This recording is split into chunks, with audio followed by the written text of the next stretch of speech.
Good morning guys. Magluluto tayo ng breakfast. Ito is scrambled egg with cheese. So, cheese omelette ang ano natin. Lulutuin.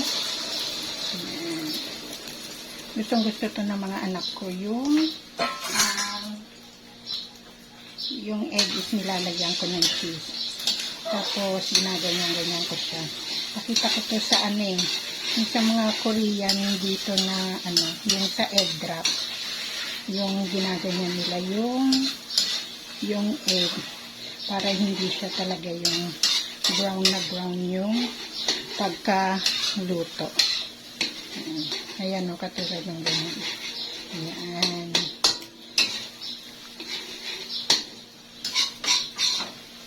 So, ginaya ko lang to guys doon sa mga nagluluto ng egg drop. Masarap siya guys. I-try ninyo yung ganitong luto ng egg. Tapos kailangan lang siyang halu-haluin ng lagi.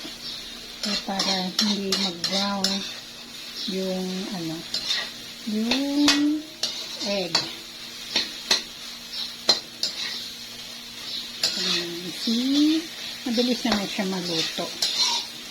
Tapos ang ginagawa ko, hindi masyadong malakas yung apoy ng stove.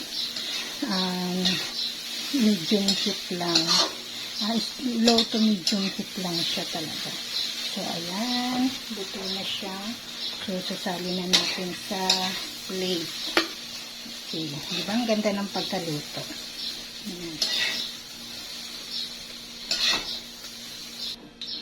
Next natin na iluluto is ito naman chicken katsu ng Pure Foods. Ayan, try nyo to guys. Masarap to. Ayan, yan ang itsura niya. Ayan, chicken katsu.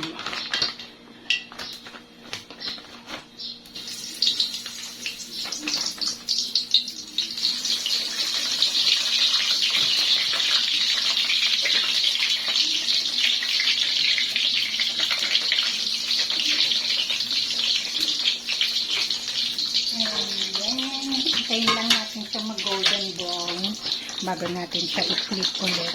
Etong chicken katsu, meron po siyang kasamang ganito. Yung sauce.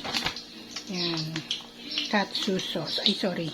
Yan. Meron siyang free na katsu sauce. So,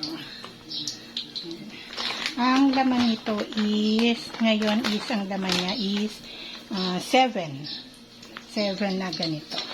So, ang ginagawa ko kapag nagpiprito ako ng ganito, kahit hindi pa siya golden brown yung likod, ginagawa ko is, fini-flip ko na siya. Ayan. Kasi katulad nyo, no, dun sa isang side is parang na siya, na-toast na siya. So, para hindi siya masunog, kailangan i-flip natin siya.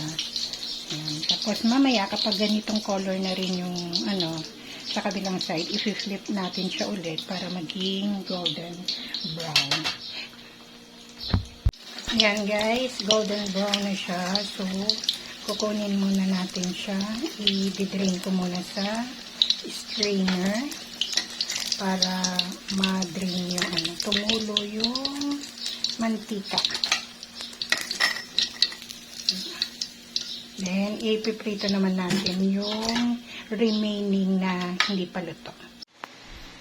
Ito na ang breakfast natin. Ang ating cheese egg omelette. Yan. And ang ating Pure Foods na chicken katsu.